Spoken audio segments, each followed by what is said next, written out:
Fashionably late.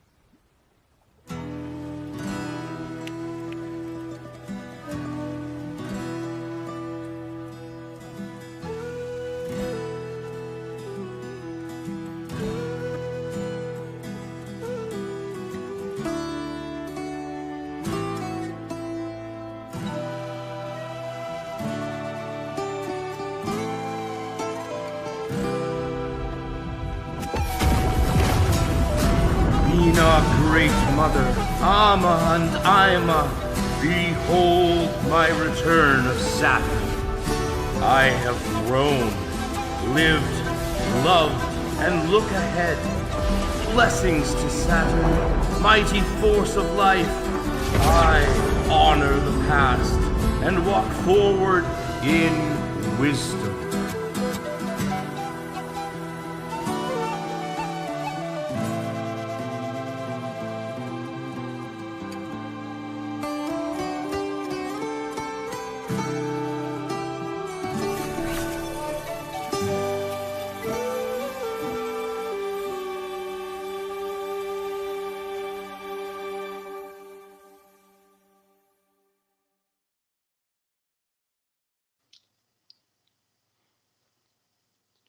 What a beautiful intro. Digitalis, welcome to the Frater RC show. How are you doing? So far, so good. Yeah. How about you? Yeah, I am well. I am well. We finally had a break from the dismal weather here and have had some sun, so that always does wonders for my mood. As much as I like the dark and stormy winters, the sun just has some strange effect on happiness, doesn't it? It sure does. Hard to admit as a goth kid. I know. We still need our sun. We honor the sun. And I'm a Leo, so I'm just like, yeah, a little sun's good. You know, when I lived in Hawaii for a few years, and the sun got to be a little bit too much after a while. But it's still very therapeutic. Like, you know, the feeder of life. I admit I'm one of those vitamin freaks who started like up their D3 to 5,000 IU twice a day. When I heard, doctors saying that was a good idea, and it has made a difference. Though I think obviously I'm not giving medical advice, and you should check with your doctor before taking high quantities of anything, including advice. Yeah, I think I just take 1,000 vitamin D3 every morning. Something like that. Yeah, 5,000 IUs twice a day. The idea is it's spiking you super high, and that hormone, because D3 is a hormone, not really a vitamin, is really what your system needs, is this spike. So, I mean, worth a shot. Check out what actual doctors say. Not a doctor. I'm as much of a doctor as, Bill Gates. You just play one. Even better. Can you imagine how many people have taken medical advice off Grey's Anatomy over the years, or all those other shows? For sure. I bet many people have said, my doctor said, and they're literally talking about a show. No, I went to the hospital once when I was in Hawaii, and I'm like, I think I have XYZ, and they're like, did a doctor tell you that? And I'm like, Dr. Google. And they just they start busting up. Like, anyway, but it was just a rash. I was fine. Yeah, online research though I find can help finding the right questions to ask. So that's where doing a bit of your own research can be a good idea. But I did notice the one time I used, the really popular medical site online. I can't remember what it's called. But like, I did notice that all roads sort of lead to cancer in its mind, Yeah. So be careful what rabbit hole you go down. Your mind might not be able to handle it. But this is a perfect lead-in actually to your new book, which is not quite out yet, but can be pre-ordered by people. Shadow Magick Spellbook by Llewellyn. You are a very popular Llewellyn author, and that's another reason I'm excited to talk to you, because Llewellyn has been a massive part of my life, my entire life. And that's something I've never really gotten to speak about too much. I've had Storm Fairy Wolf on the podcast because I'm a fan of his fairy work, and it was a really big deal for me to get to talk to him. Thanks, Storm, for coming on.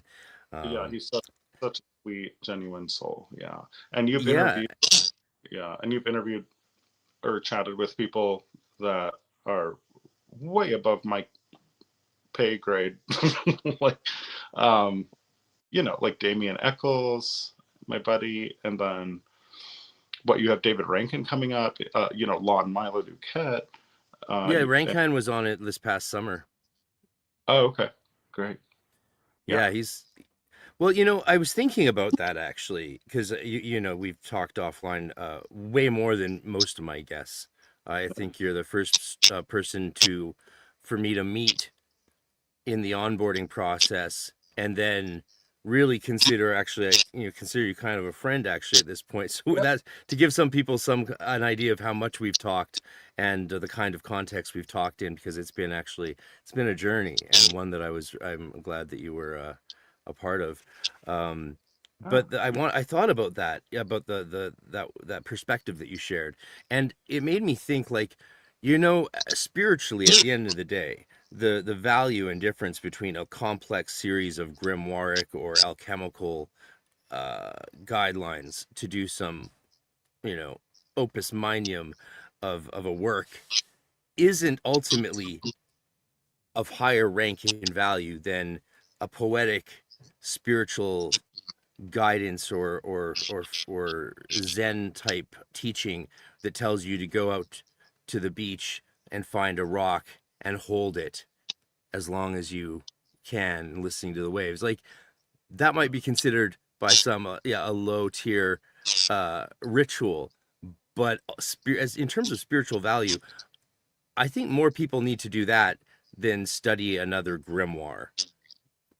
hmm yeah. I think it's all about balance, balancing uh, for mystical seekers. Balancing the low and the high, so to speak. Not that either one is better. It's just um, I tend to see ceremonial magic and fraternal magic as cosmic and extra dimensional. Whereas with low magic, great book by Lon Milo Duquette, by the way, um, and witchcraft and earth-based practices, it's earth-based. And then I think it's good to balance it with the cosmic base. At least that's where I find a lot of my peace. I think And that fits in. Go ahead. we had like 6 million planets in Aquarius recently. And like being a Leo, I'm just like, what is going on? Then I remembered, oh yeah, that's the polarity of Leo. Your So speak, shadow. yeah, right. Yeah, I'm speaking of talking to my shadow right now. yeah, speaking of cosmic stuff, yeah, Cue the Tool song. yeah. So at the outset of this book, you address medical and psychological health in a disclaimer that's quite lengthy. And I think that's an interesting place to start off, because it not only ties into what you go into in this book, which incorporates, as you say, herbs and other bodily fluids, including blood. That's a quote. So if you have a history of self-harm, it is advisable to shy away from using your own blood in rituals. And you then, again, lengthy advice on how to engage and when and why you should engage professional medical advice. And that is obviously a wise thing to do, and something that more and more people, it seems, need to hear these days. But at the same time, your book is providing a pathway of healing and understanding to people who often can't get any sort of medical advice, or on topics that medical and even psychological workers are not even allowed to address at times. I've been through some of these therapeutic and medical journeys myself, and well, I'm still going through some, and so I certainly can speak to that from personal experience. But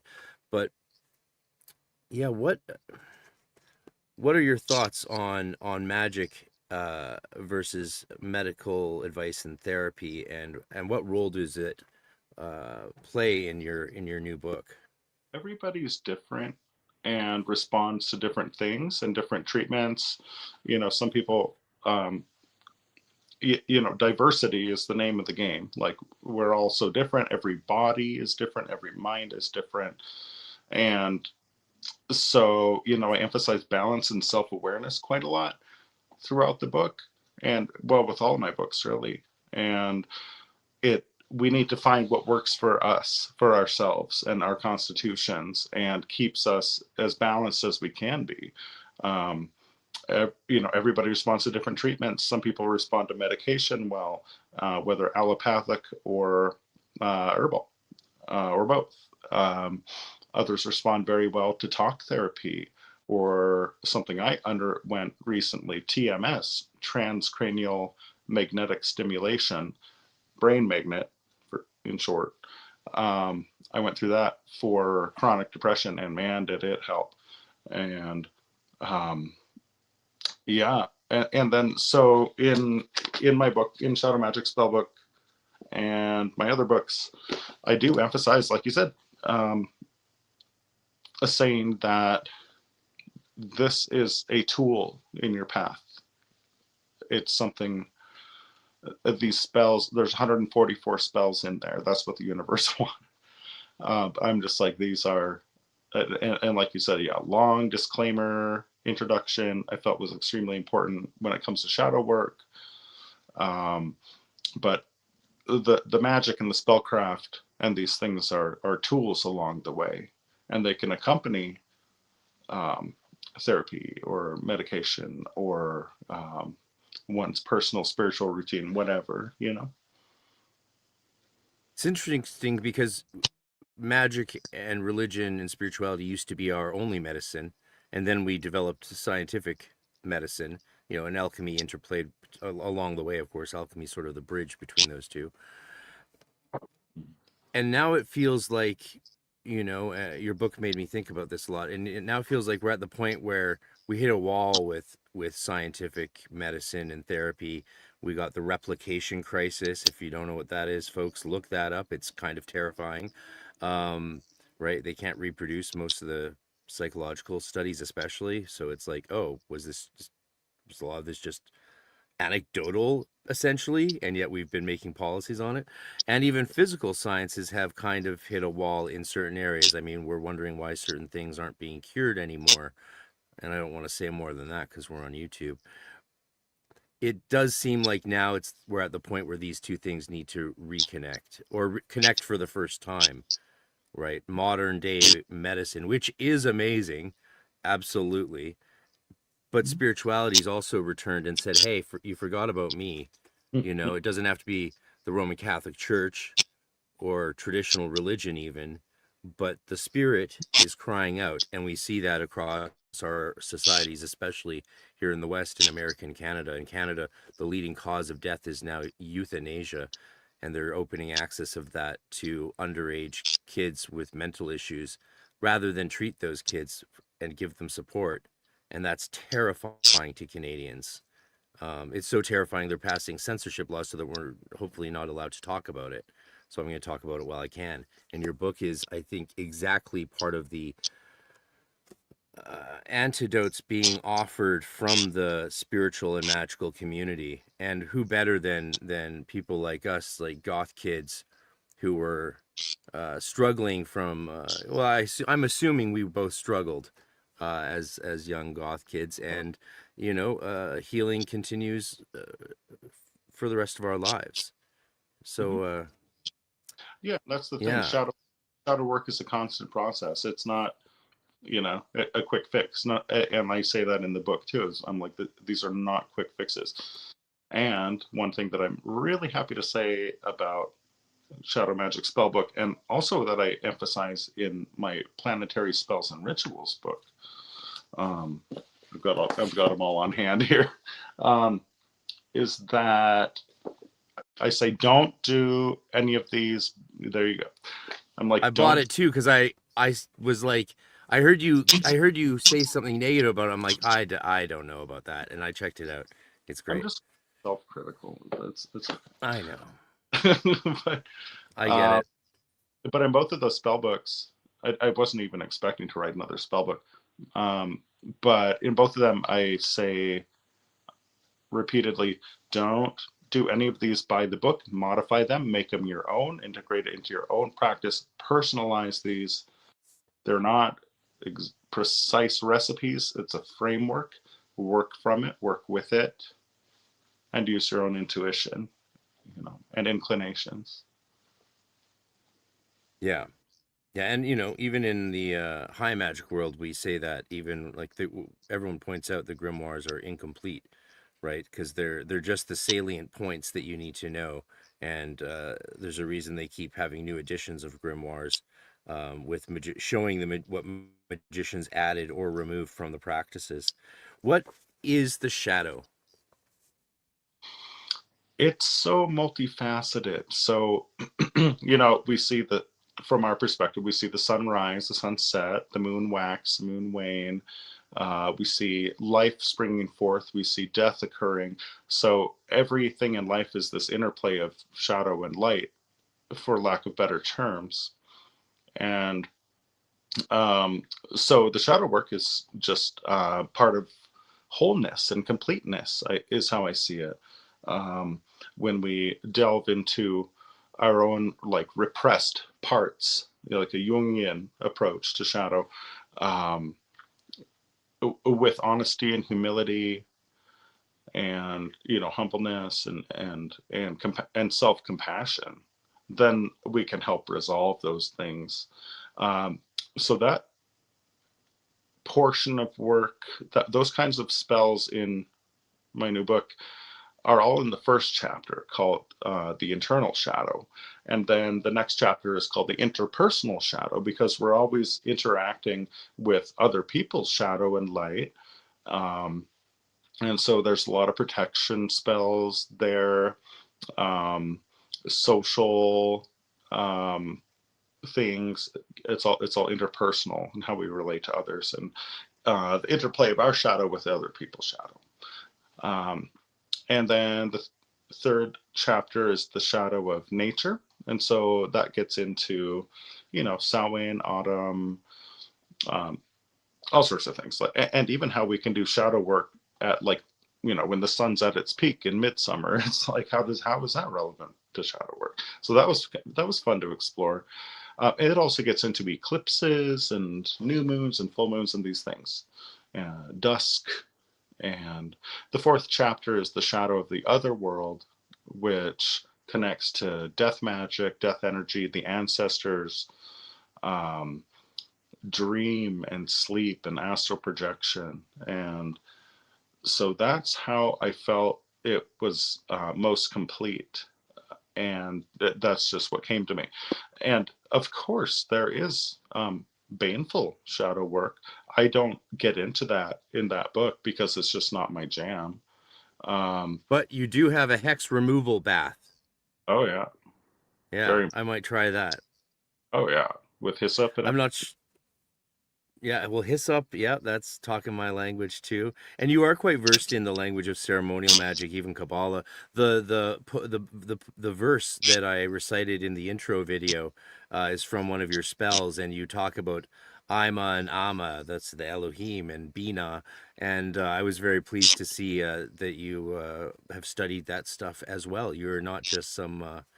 Uh, you're not limited in your scope. And I'm curious what I'd like to hear more about your training in history as a magician and a practitioner, and how that has led to the way in which you write new spells and create new rituals, because you've done a lot of books. You're very prolific, and it's very inspiring to see that.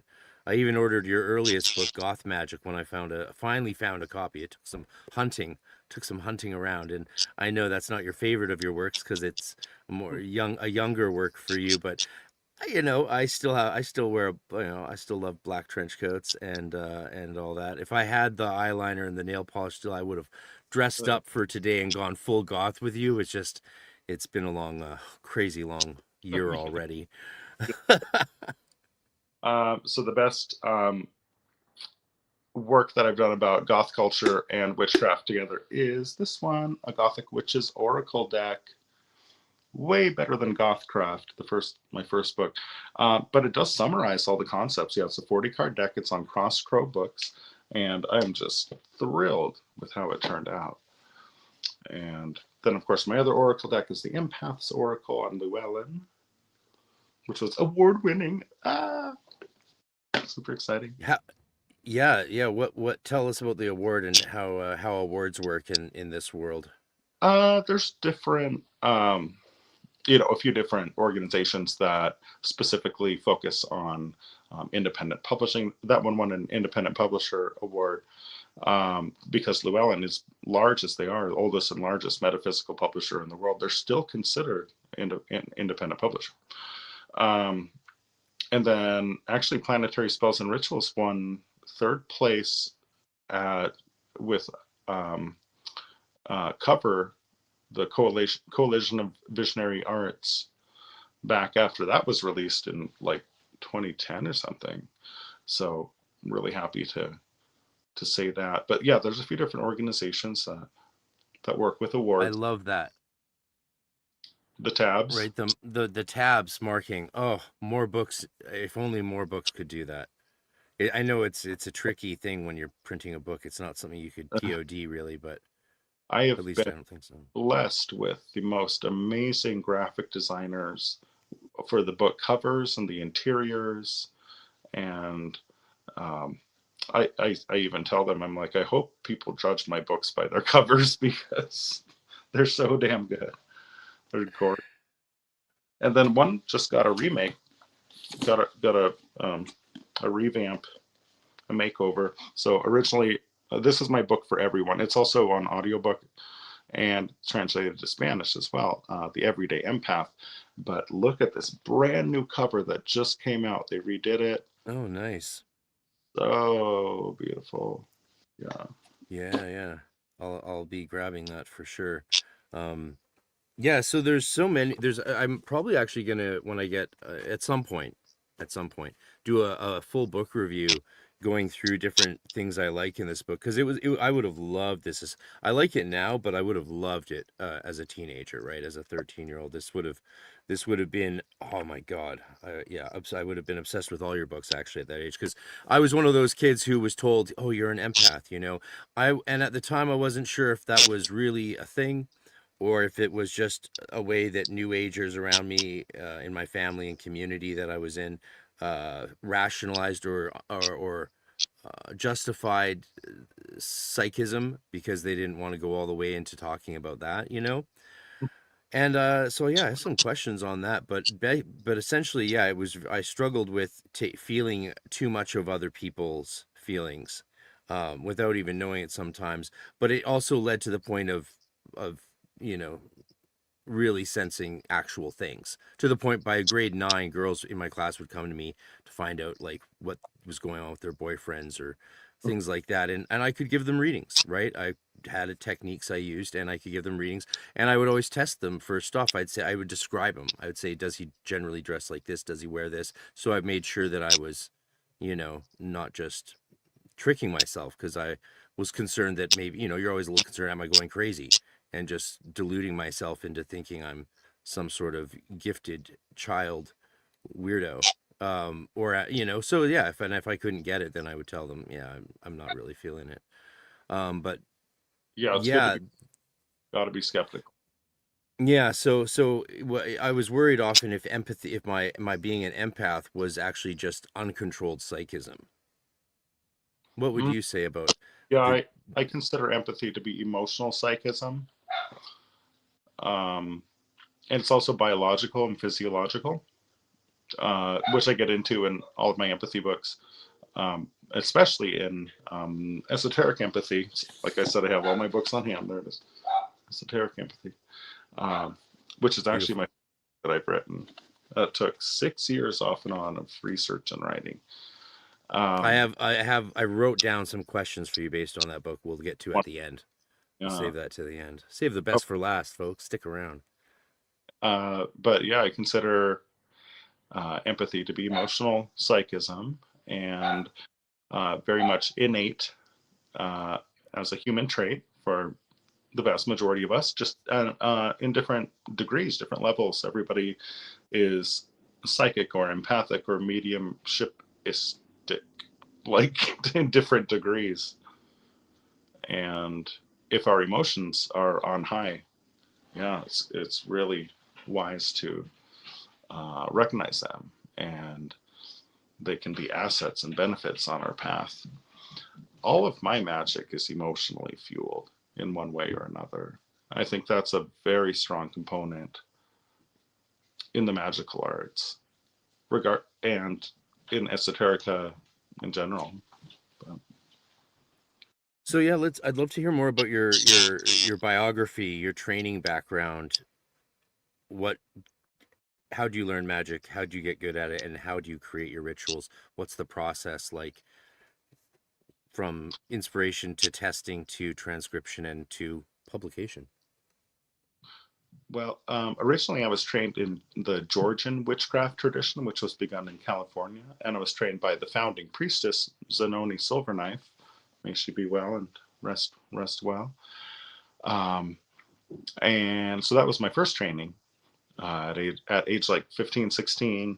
And I have some friends for life that I met there in that group. And then, that just continued with my own studies into Kabbalah and esoteric Kabbalah and ceremonial magic, and eventually became a Freemason, and which is occult adjacent, but then studied a lot of Buddhist philosophy, and then eventually Hindu philosophy, and my heart is Hindustani. That's really where I find my balance. I would be considered an American Hindu, or a Sanatani referring to Hinduism.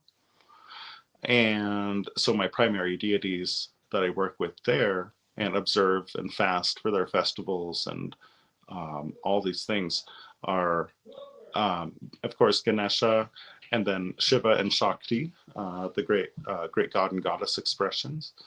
And I also am a devotee of Bastet, goddess Basht, when it comes to Egyptian cosmology and things. And sometimes, work with Hecate, of course, and off and on, and then other seasonal deities and spirits, just as the mood arises or the season arises. Amazing. I haven't mentioned this to you, so let me, my audience knows all this, but let me mention it to you because I didn't. It's just crazy how much parallels we have. You could be truly a brother from another mother. Yeah. Because, I grew up in the Hindu world, Bhagavad Gita, Maharishi family. It was a Maharishi household. We didn't, Jesus was a foreign, foreign. Jesus, Christianity, mainstream religion was foreign to me, though Hinduism, of course, would count as mainstream globally. But so I have that, and then the Hecate thing. I was Hecate in Macbeth in grade 8, and the parallels in that journey, even though we went different directions, it's just fascinating. Yeah. Yeah, the Maharishi cult culture is not my thing. Yeah. I can respect, the wisdom that you've gained from that experience growing up. Well, meditating twice a day will help anyone. It doesn't matter where you learn meditation. I mean, mantra meditation, whether you're initiated or not, will take you to amazing places inside and outside of yourself. Oh yeah, for Yeah. sure. How was the Yeah. Well, chat? Hmm? How's the chat looking? Are we getting any questions or? Oh yeah. Do you not see it on your screen right here under your face? No. Oh well, Oh, it's I'd a have. bit too small.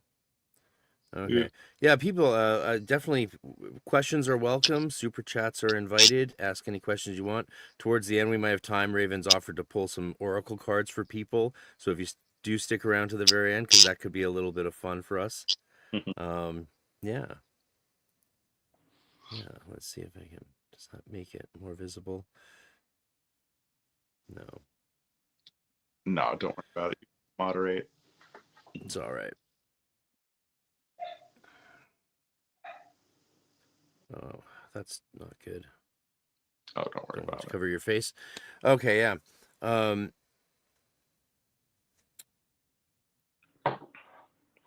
So the ritual writing and creation process, yeah, what's that like for you?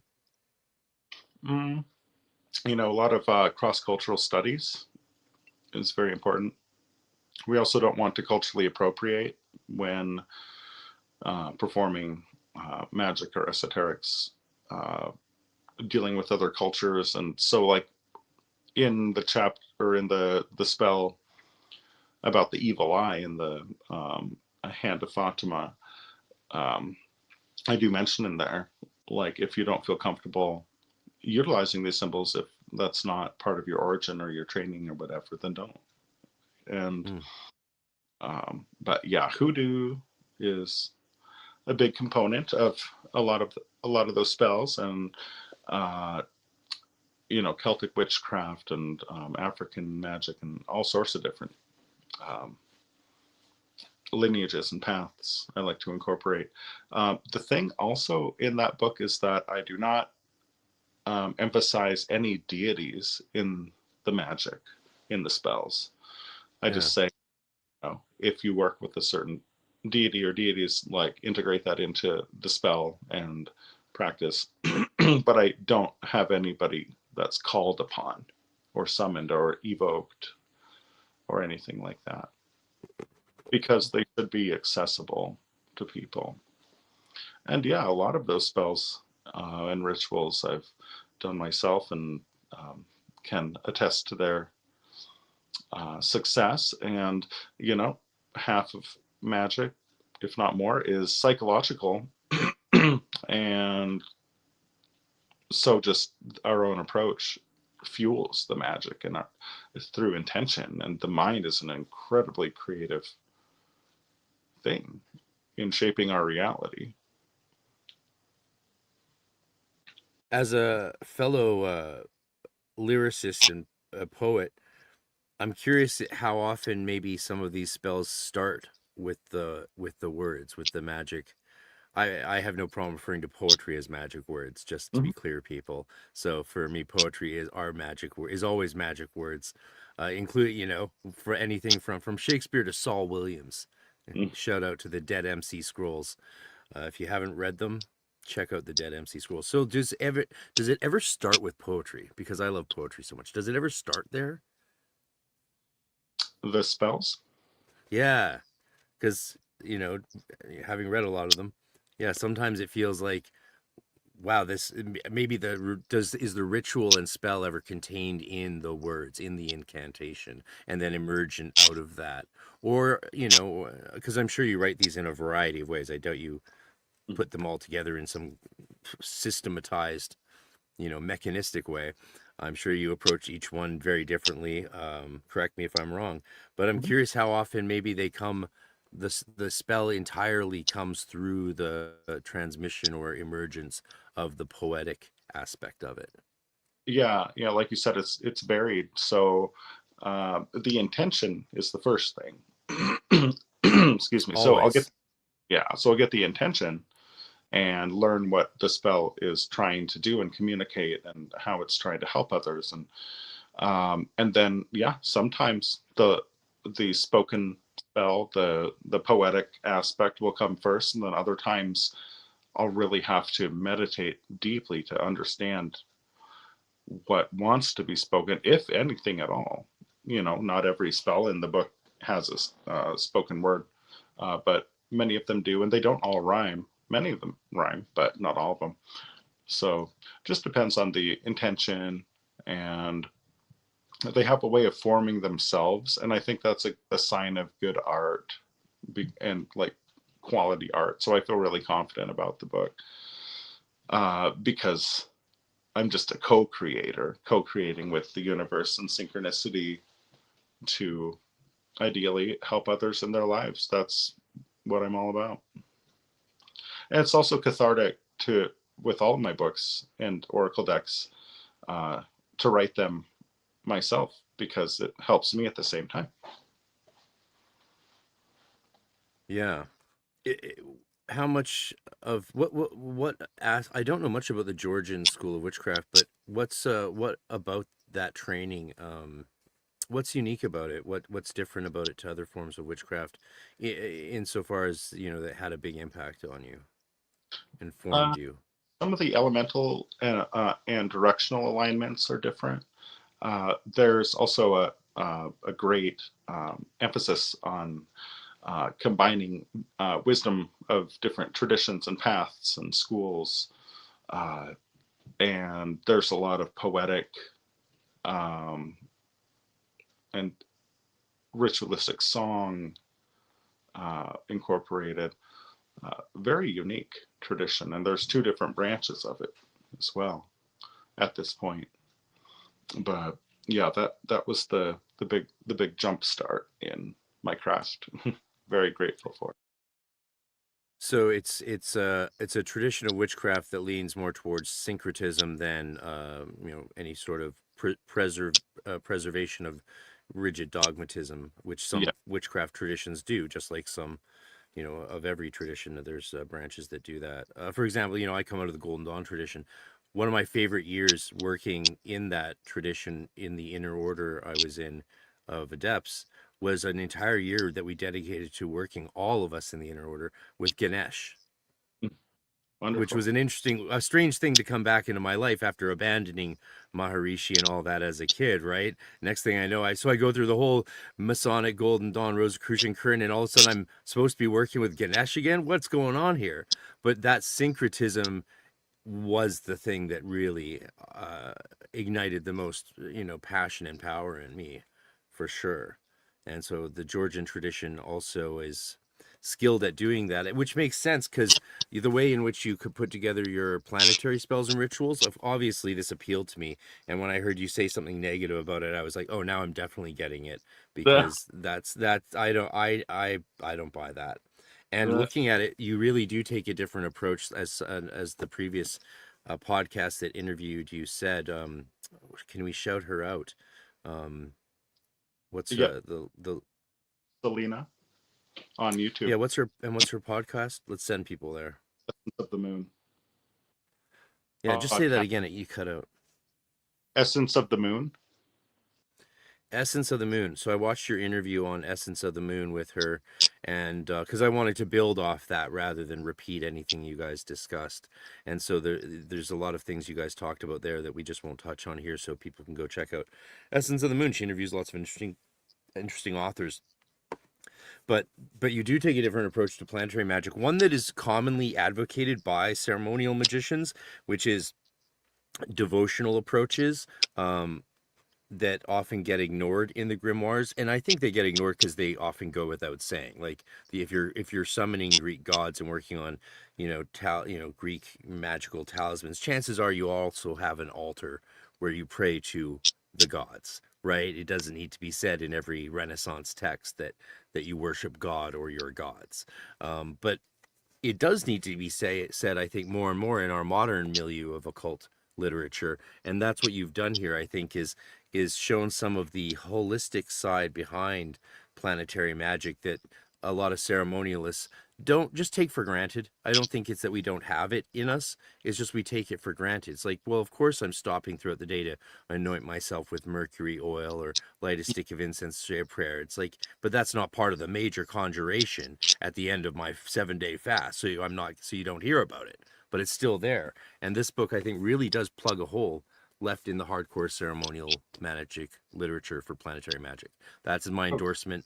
I stand by it. I appreciate that. Yeah, that was interesting to write because I wrote that entire book on graveyard shift. I worked with folks with developmental disabilities for 15 years. And so I did 4 years of a graveyard shift before switching to evenings. But during the downtime, I wrote planetary spells and rituals over the course of a couple of years. And that was my third book. Yeah. So your job paid you to write a book as well as your salary. When I'm Fabulous. working. It's It's the work. upside of the graveyard. Come again? It's the upside of the graveyard. Lots of time to write. Yeah. Oh, of the graveyard shift. Okay, I was just thinking. My mind went to cemetery. I'm like, Of course it did. We are the upside of the graveyard. Standing upright and all that. Hopefully. This is not a question, it's a comment from a viewer. Zanoni was the unique factor of Georgian, if you ask me. Miss her. Yes, that's from my dear friend Thanks, Lisa. Lisa. Who's one of my favorite people ever, and master astrologer and herbalist. She also has a spell, because there are 7 guest spells in Shadow Magick Spellbook, one of which is Lisa's. She's also an expert with the pendulum and pendulum divination, and she's taught me a lot about that. And so that her spell revolves around a pendulum for dissolving negativity and negative external influence. So yeah, 7 guest spells by 7 brilliant friends of mine are included in that. Beautiful. And I think we have A high salute at our podcast now. That's so cute. Yeah. Go Yeah. sub to Essence of the Moon. Yes, and on YouTube. I think you should interview Lisa as well, because she is a powerhouse of wisdom. Happy to, absolutely. Yeah, this is going to be a big year where I up my streaming and podcasting in a major way. I don't have a reason why. It's just something I know that is happening. I guess yeah, I don't even have an answer for that. Why? I just know what's happening. It's going to happen. It is happening. Deal with it. Yep. For me too. I also have my emotional support isopod. Yes, the isopod. I find it adorable and creepy at the same time. Yeah, I might have a different relationship to adorable and creepy. Tiny creepy little crawlers. Yeah, but have you done much graveyard magic in your day? Oh yeah. Tell me about it. Well, crossroads magic, of course, at cemeteries for releasing, and I've also done crossroads magic at intersections of like traffic intersections, and just put down some herbs for XYZ purpose, and they'll get dispersed, and then some work with the dead and the departed and honoring them, and yeah, just I'm not extremely deep into cemetery magic, but I'm not afraid of it, and it has its time and place and purpose. I remember actually around the time that Planetary Spells and Rituals was released, I wanted to do a personal spell, which I don't think I've even really told anyone, where I was guided to get dirt from soil from different places where I felt the traumatic fracture of energy over time, like from my high school, from different places, where certain, shaking instances occurred, and gathered those all up, did certain magic, certain herbs and rituals with it, and certain planetary timing and all these things, and released it all at a cemetery crossroads locally, to finalize and seal the releasing of those traumatic little imprints. Does that make sense? Yeah, I think it's important. A lot of new people might not realize that crossroads doesn't always refer to literal crossroads, though it certainly does refer to literal crossroads, but liminal spaces in general, which of course graveyards are one of the ultimate liminal spaces. Mm-hmm. Yeah, exactly. Lost your camera there, I think, for a sec. Yeah, we're back. Sorry if my internet is extra slow. I've written to the Canadian government to complain. Yeah, I pay for the best of everything you can get, and still this is the state of my country. Yeah, you're not on screen for me right now. Okay. I see both of us now. Okay, well, as long as you see us, that's fine. Well, you know. But your audio is not cutting out, so that's good.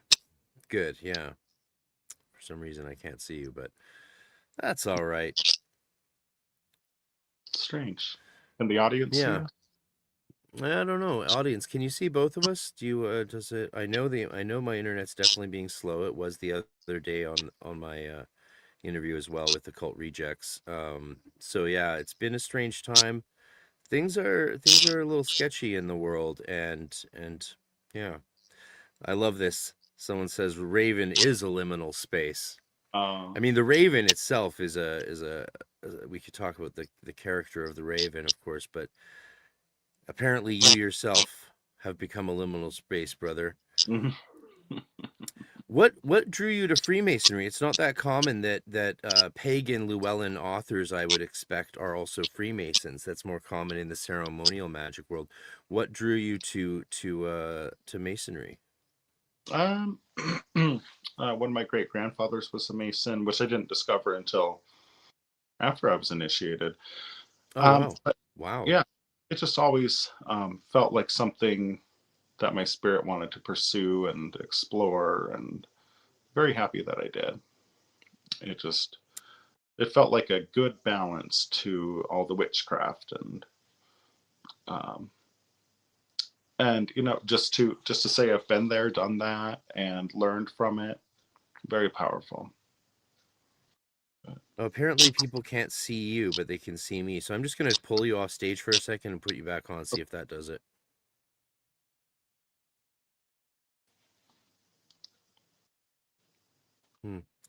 Got me? Yeah, just give your camera a quick check, see if it's something fixable. Because yeah, if you're blacked out, then we might need to just Okay. actually end the stream and restart it entirely. And I'll log back in, okay?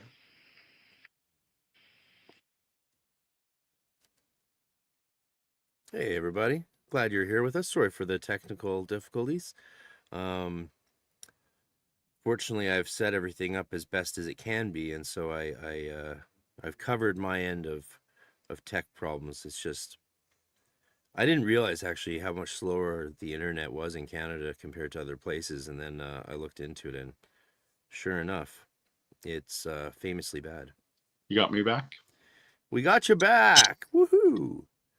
Party time. Give me 1 second.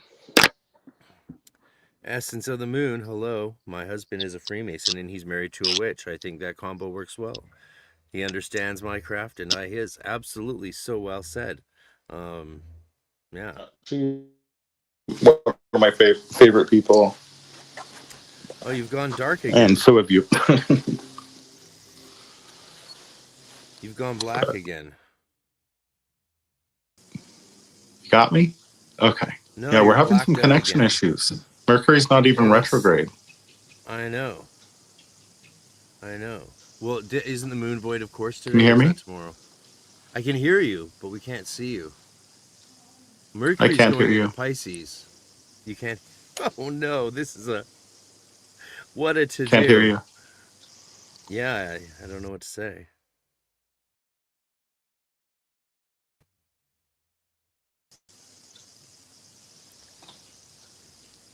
There? Can you hear me now? We can't see Can't you, hear so you. it doesn't matter if you hear. You can't hear me.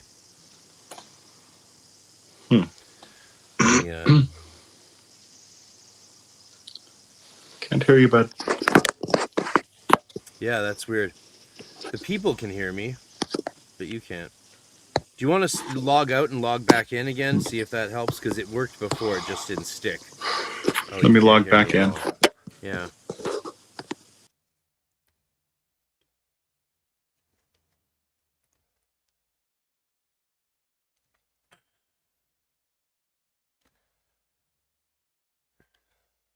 Thanks for your patience.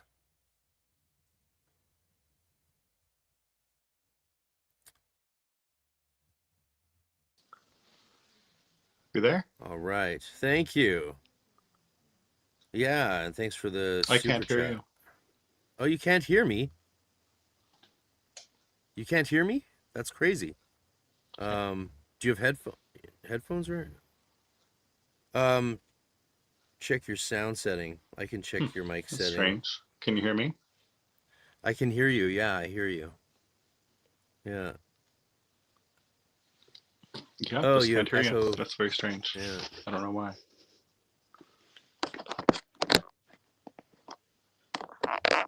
Do you have headphones? Can you put in headphones?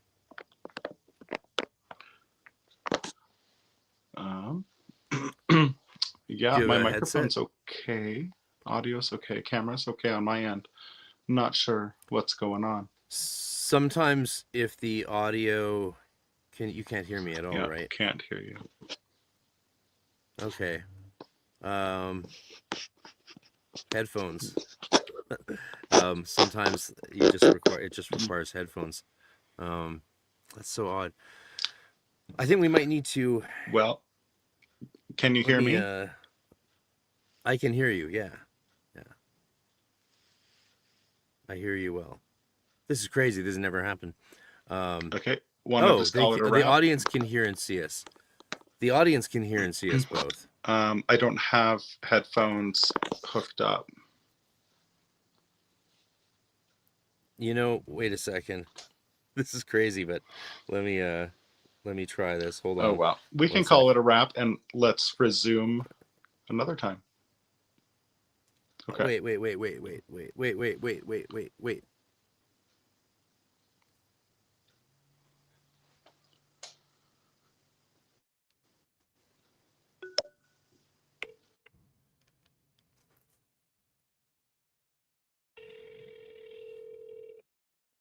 I'm calling his cell phone. Hey, I can hear you now. You can hear me now. Yeah, we can hear each other. That's so wild. So apparently when you couldn't hear me, they could still hear both of us and see both of us. That is doubly strange, isn't it? Yeah. So I don't know. I've never experienced anything like this before, especially I'm hardlined into the Ethernet, like straight into the company, paying well over 100 a month for internet access. Yeah. So that's very odd. I think, maybe, how about you try signing in one more time? And if it doesn't work, we end the stream and then do a part 2. Yeah, let's do part 2. Yeah, I'll try one more time, though. Try one more time. Okay. Thank you. Sorry about this. Crazy. But yeah. Don't know what to say. Don't know. There's only so much we can do, right?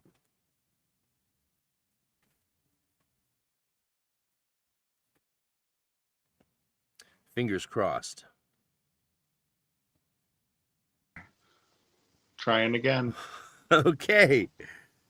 One more time for good measure. Let's see.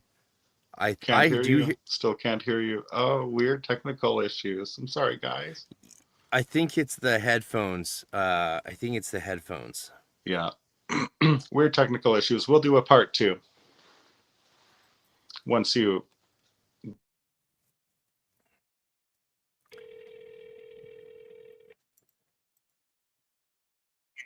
Yeah, so that's so strange. I think the issue is headphones. Sometimes these systems just can't handle the feedback. So my sound is coming out of your computer and back into your microphone. That could be what's shutting down the audio from you hearing me. But you're not hearing me at all, so that doesn't even make sense. Not at all. Yeah. So there couldn't be a feedback. Yeah, well, let's do a part 2. We can do it right away, or we can put it off hours or days, whatever you want. And let's just make sure you have headphones. And that's the only troubleshooting I can suggest. It doesn't sound like that's the issue, but I don't know what else to suggest other than maybe it's Mercury that's going into Pisces just right now, literally right now. And but who knows? It could also just be crazy internet usage on Friday in the city where I'm in or something. I have no idea. I don't know. Let's shoot for the same time next Friday. For a part 2. And we almost got an hour done. Dear Lord. Oh my goodness. And I was I was had my coffee. I was settled in for like a good old 3-hour deep dive with you, brother. But this was a fun. Okay, well, it was fun. Yeah. This will have to function as a teaser. We'll use it to promote the deeper dive teaser. We'll use it as a teaser. Yeah. Deeper dive part 2. Yeah. So folks, get some of Raven's books in the meantime. Read some. Have some questions for us. We'll do this all again. And honestly, I'm already excited by the fact that we're going to get to do this again really soon. So I'm not complaining at all.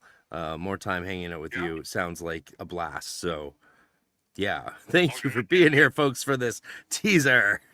And I don't know what the hell went wrong or what's going on. But we'll look into it, of course, and do the best we can. Thanks to everyone for being here. And do you want to say give a little last comment on the mic? You're on mic. Yeah, just many blessings to everybody watching and tuning in. Thanks for bearing with the technical difficulties. It happens, as you know. And yeah, part 2, deep dive, probably next Friday at the same time. Frater and I will discuss it and announce it and get back to you. And feel free to come with your questions and all the things then and there. And if anybody wants more info about my books, my oracle decks, and my tarot and spellcraft services, you can just go to my website at ravendigitalis.com. One word lowercase, that's raven like the bird, and digitalis like the foxglove. You have a great... I'm so jealous of your website. It looks amazing. Did you make it yourself? Oh, no. Oh. I have no graphic. It looked very it's professionally done, and very I kept it open way longer than I usually do on a website because I was enjoying it so much, to be honest. Oh, thanks. Yeah, my friend Victoria, who I met through Monica Richards of Faith in the Muse, she designed that. She's in Colorado. She's Irish American. Just a lovely person, excellent designer. Very happy with it. Thank you. You're welcome, and thanks for being here. And folks, I'm so sorry about this technical difficulties. We will do some research and try again and see if we can troubleshoot it. Okay, Raven, I'll talk to you soon, brother. Many blessings, brother. Many blessings. Have a wonderful weekend, and yeah, I'll text you later. Perfect. Bye. Talk soon. Yeah, talk soon. He says goodbye. All right, folks, thanks for being here. To be continued in a big way. And there's I have a whole list on empaths and psychism and all kinds of I've been prepping for ages for this one. So to be continued, and we'll hopefully do another 3 hours or something crazy. And have a great weekend. I hope you're doing well. Much love. Thank you so much for the super chats and all the questions. It means the world to me. Keeps this thing alive. So enjoy the outro video. I put a lot of work into it and really enjoy it, and I hope you enjoy it too. Shalom. Don't know why I said that. No idea. Peace. Blessed be. So mote it be. Kongsom Pax. Cheerio.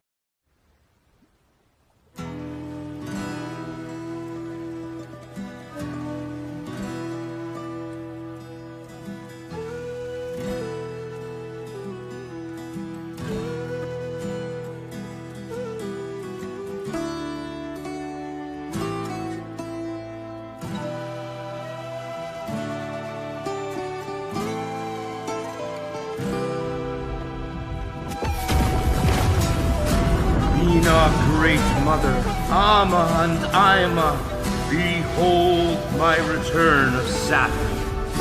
I have grown, lived, loved, and look ahead. Blessings to Saturn, mighty force of life. I honor the past and walk forward in wisdom.